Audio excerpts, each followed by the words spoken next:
Adila issue ഇഷ്യൂവിനെ കുറിച്ച് പറയാനുള്ളത് എന്തായിരുന്നു ഇഷ്യൂ? ഞാൻ മറന്നുപോയല്ലോ. ഫൈസൽ മലബാർ ബിഗ് ബോസിലെ എല്ലാ കണ്ടസ്റ്റൻസിനെയും ബിഗ് ബോസ് അല്ല, ഞാൻ പറയട്ടെ, ബിഗ് ബോസിലെ കണ്ടസ്റ്റൻസിനെ ഇൻവൈറ്റ് ചെയ്തു പരിപാടിക്ക്. അപ്പൊ അതിൽ ആദില നൂറ് ഉള്ള കാര്യം പുള്ളി ഓർത്തില്ല, പുള്ളിയുടെ അറിവോടെ അല്ല അവരവിടെ വന്നതെന്നാ പറയുന്നത്. അപ്പം പെട്ടെന്ന് പുള്ളി ചിലപ്പം ഈ ആദില നൂറിനെ കണ്ടപ്പോൾ പുള്ളി പെട്ടെന്ന് ഞെട്ടിയിട്ടുണ്ടാവും. പക്ഷെ സ്റ്റിൽ ഡിസ്റെസ്പെക്ട് ചെയ്യാണ്ട് കൈ കൊടുത്ത്, ഞാൻ ആ വീഡിയോ ആണ്, കൈ കൊടുത്ത് ചിരിച്ചുകൊണ്ട് അവരെ സ്വീകരിച്ചു. മനസ്സിലാവും, അവരുമായിട്ട് ഇയാൾക്ക് വിയോജിപ്പുണ്ടെങ്കിൽ പോലും ഇയാൾ കൈ കൊടുത്ത് ചിരിച്ചുകൊണ്ട് സ്വീകരിച്ചു വിട്ടു. ഓക്കെ, പിന്നെ ഇയാൾക്ക് കുറെ നെഗറ്റീവ് കമന്റുകളും ഇതും വന്നിട്ടുണ്ടായി. ഈ ആദില നൂറ ഫാൻസ് എന്ന് പറഞ്ഞിട്ട് കുറച്ച് ആൾക്കാരുണ്ട്. മനസ്സിലാവും, അല്ല നമ്മൾ ആരെയും കുറ്റം പറയുന്നില്ല. ഞാൻ പറയുന്നത് വെച്ചാൽ അവര്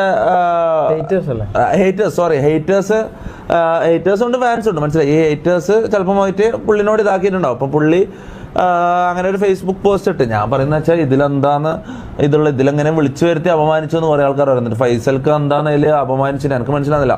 ഒരു ഗസ്റ്റിനെ അയാൾ ചിന്തിക്കാത്തൊരു ഗസ്റ്റും കയറി വന്നിട്ട് മുന്നിൽ കയറി വന്നിട്ട് ചിരിച്ചുകൊണ്ട് കൈയെടുത്ത് സ്വീകരിച്ചു. മനസ്സിലായി, അവിടെ മൊത്തം അവരെ ചുറ്റി കാണിച്ചു, അവരെ നന്നായിട്ട് ട്രീറ്റ് ചെയ്തിട്ടാണ് പുള്ളി തിരിച്ചു വിട്ടത്. അല്ലേ, അത് എങ്ങനെ ഡിസ്റെസ്പെക്റ്റ് ആവും? പിന്നെ അതിന് ശേഷം ഇട്ട പോസ്റ്റ് അത് സമൂഹത്തിനോട് അത് ക്ലിയർ ചെയ്യാൻ പറ്റും. അതായത് ഞാൻ അത് മനസ്സിലായി, നമ്മളൊരു സ്റ്റാൻഡ് ക്ലിയർ ചെയ്യണം. നമ്മളെ വീട്ടിൻ്റെ കൂടെ നിൽക്കുന്നുണ്ടോ നിൽക്കുന്നില്ല, ഈ രണ്ട് സ്റ്റാൻഡേ ഉള്ളൂ. ഇതിൽ ഒരു സ്റ്റാൻഡ് നിൽക്കണം, അത് നിർബന്ധമുള്ള കാര്യമാണ്. മനസ്സിലായി, ഇതെന്ന് വെച്ചാൽ ഒരു ടീമിനെ നമ്മൾ ഹേറ്റ് ചെയ്യുന്നുണ്ടോ അല്ലെങ്കിൽ ഒരു ടീമിനെ ലവ് ചെയ്യുന്നുണ്ടോ എന്നുള്ളതല്ല, എന്താണ് സ്റ്റാൻഡ് എന്നുള്ളതാണ്. മനസ്സിലാവും, ഒരു പൊസിഷനിൽ നിൽക്കുന്ന ആളല്ല. അതെ, അപ്പൊ അയാളെ നിലപാട് വ്യക്തമാക്കണം. അതുകൊണ്ട് അയാളൊരു പോസ്റ്റ് ഇട്ട, ഇനിയിപ്പോൾ എന്താ പ്രശ്നം? അവര് മോശക്കാരാന്ന് അവര് അങ്ങനെ എന്താ പറയാ ഇതെന്ന് ഉണ്ടെങ്കിൽ കയറി വരുമ്പോൾ തന്നെ ഡിസ്റെസ്പെക്ട് ചെയ്ത് ഇറക്കി വിടാം. അങ്ങനെ ചെയ്തില്ലല്ലോ.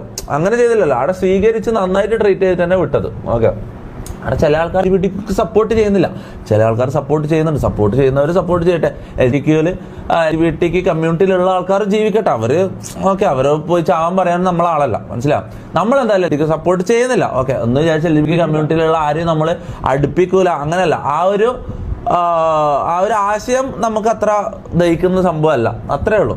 ഓക്കെ, അതായത് ഈ ഗേ ലെസ്ബിയൻ എന്ന് പറയുന്ന ഒരു സംഭവം എന്തോ എടാ, അത് ഇങ്ങനെ ഒരാളെ ഇതല്ലടാ, ഒരാളെ കാഴ്ചപ്പാടല്ല. മനസ്സിലാവും, ഇതിപ്പോ ഞാൻ പറഞ്ഞില്ല, ഞാൻ മുസ്ലിമാണ്, റാംബോ ഹിന്ദുവാണ്, റാംബോ ജീവിക്കുന്നത്, ഞാൻ മുസ്ലിമാണ്, ഞാൻ ജീവിക്കുന്നു. അതുപോലെ തന്നെ ഞാൻ ഇതും കാണുന്നുള്ളൂ. മനസ്സിലാവും, എന്ന് വിചാരിച്ചിട്ട് ഇവരോട് നമുക്ക് ദേഷ്യമൊന്നുമില്ല. മനസ്സിലാവും, ഇവര് ജീവിക്കട്ടെ വാട്ടവർ. പക്ഷെ നമുക്ക് അതിനോട് യോജിപ്പില്ല, അത്രേ ഉള്ളൂ. ഫൈസൽക്കാക്ക് അവരോട് യോജിപ്പില്ല, അയാളെ നിലപാട് അയാൾ വ്യക്തമാക്കി. അതിലെന്താ പ്രശ്നം? വി ഡോണ്ട് സപ്പോർട്ട് LGBT, പക്ഷെ അവരോട് ഹെയ്റ്റ് നമുക്കില്ല, അത്രേ ഉള്ളൂ. വാട്ടവർ, അവർ ജീവിക്കട്ടെ. എനിവേസ്, അപ്പൊ അതാണ് ആദില നൂറ ഇഷ്യൂ. പിന്നെന്ന് വെച്ചാ എന്താ പറയാ, എടാ ഇതെന്താ മെയിൻ സംഭവം? ഞാനല്ല ശരിക്കും പറഞ്ഞാൽ ആദില നൂറനെ സപ്പോർട്ട് ചെയ്യേണ്ടതാണ്. എനിക്ക് സത്യം പറഞ്ഞാൽ ആദ്യം ബിഗ് ബോസിൽ നൂറെല്ലാം കണ്ടപ്പോൾ എനിക്ക് ഭയങ്കര മനസ്സിലാവും, നമുക്ക് സപ്പോർട്ട് ചെയ്യേണ്ടത് തന്നെ. പക്ഷെ ഞാൻ ഭാവിനെ കുറിച്ചാണ് ചിന്തിക്കുന്നത്. മനസ്സിലാവും, നാളെ എനിക്ക് കുട്ടികളെല്ലാം ഉണ്ടാവേണ്ടതാണ്. മനസ്സിലാവും, അവരെല്ലാം ഇവരെ നോക്കി. ഞാൻ സത്യം പറഞ്ഞെ, ഈ തെറി വിളിക്കുന്നതും ഞാൻ പണ്ട് ഈ തെറി വിളിക്കുന്ന കാര്യങ്ങളും ഞാൻ ഇങ്ങനെ അത് ചെയ്യുന്നു, കുട്ടികളെ വഴിതെറ്റിക്കുന്നെല്ലാം പറയുന്നില്ലേ. ശരിക്കും പറഞ്ഞാൽ എന്താണ് ശരിക്കും കുട്ടികൾ വഴിതെറ്റാൻ കാരണമാവുന്ന കാര്യങ്ങൾ എന്താണെന്ന് നിങ്ങൾ ശരിക്കും ചിന്തിച്ചു നോക്ക്. മനസ്സിലാവും, നിങ്ങൾ ചിന്തിച്ചു നോക്ക്.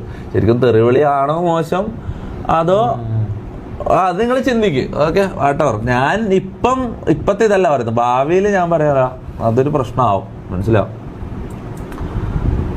അവിടെ എന്തേലും ആട്ടെ, നമുക്ക് ആരെയും ഹെയ്റ്റ് സ്പ്രെഡ് ചെയ്യാനൊന്നും താല്പര്യമില്ല. അതുകൊണ്ടാണ് പിന്നെ അവരെ പേഴ്സണൽ കാര്യങ്ങളൊന്നും ഇവിടെ അടുത്ത് വലിച്ചിടാത്തത്. അല്ലെങ്കിൽ ഓരോ വീട്ടുകാരെ കുറിച്ച് കുറേ കാര്യങ്ങളുണ്ട്. മനസ്സിലായി, ഇതിന്റെ ബാക്കിൽ ആദില നൂറ എന്ന് പറയുന്ന ആൾക്കാരുടെ ബാക്കിൽ നടക്കുന്ന കുറേ കാര്യങ്ങളുണ്ട്. ഇവരെ വീട്ടുകാരുമായിട്ടുള്ളതും അവരെ നാട്ടുകാരതും കുറേ കാര്യങ്ങളെല്ലാം ഉണ്ട്.